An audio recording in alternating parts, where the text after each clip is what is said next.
Hello, let me introduce myself. My name is John Pee Wee Moore, and I've been writing an article, a wrestling article for the Declaration of Independence website now for a couple weeks. I've had a lot of questions asked of me since I started writing this, so I figured I would release this statement to clear some of that up. First off, I'd like to welcome you all to my beautiful city of East Detroit. As you can see, beautiful place. Well, and today is September 12th. Yesterday, I'd like to congratulate Vince McMahon for a great show last night at Madison Square Garden, especially that crime time. That was really cool. That actually really looked like the ghetto, Vince. And yeah, that was real cool. See, a lot of wrestlers, they actually know what the ghetto is like in real life, not what your little loading dock that you wanted to pretend was the ghetto was, but the actual real ghetto. And because most wrestlers have such a hard time putting food on the table to feed their families, that they unfortunately cannot begin to rationalize about the current state of wrestling or where professional wrestling is headed in the future.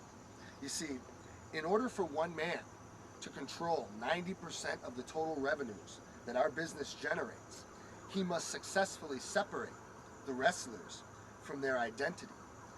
And Vince McMahon does this successfully. And the way he does this is, you see, wrestlers have value. Wrestling is an art that has been around for thousands of years. And that art, the people like to see that art. And the wrestlers are the artists performing that art. Therefore, they have value. That is value.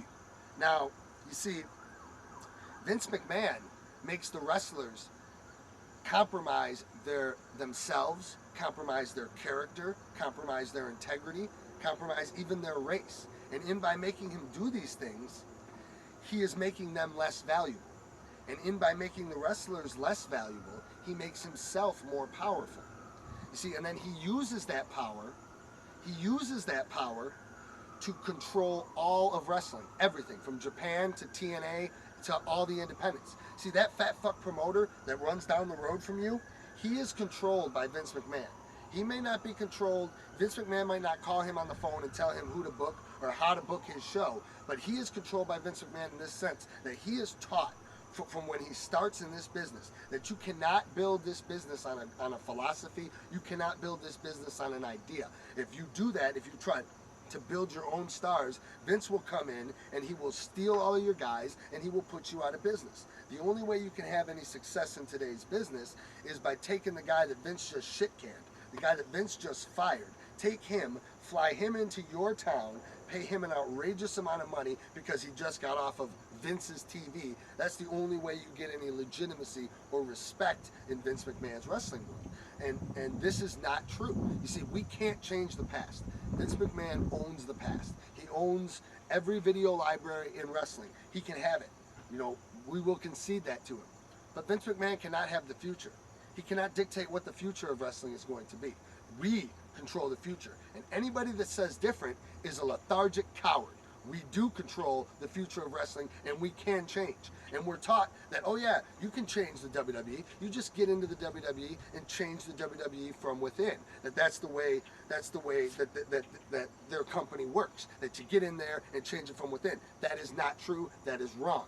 I have seen this happen. When you get into the WWE, it's not you that changes the WWE, it's the WWE that will eventually change you. I've seen many wrestlers who are good people with good intentions for this business get into the WWE, and 2 years later, they turn into Vince's robot, one of Vince's zombies.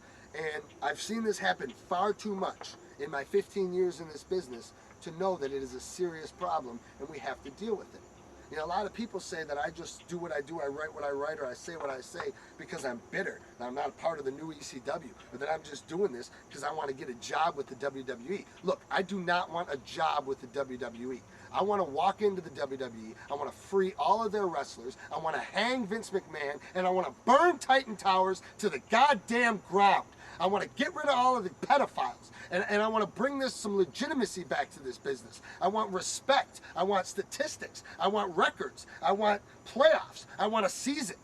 Look, I'm going to have to cut this off because I only got 10 minutes, so if I could go on forever. But let me leave you with this. You see, Vince McMahon has us believe that if he wasn't on TV, that our business wouldn't be as good, that we need his TV to survive. That is wrong.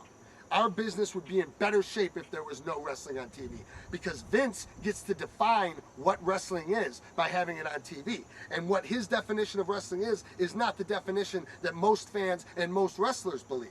You see, let me say this. We have to get rid of the cancer.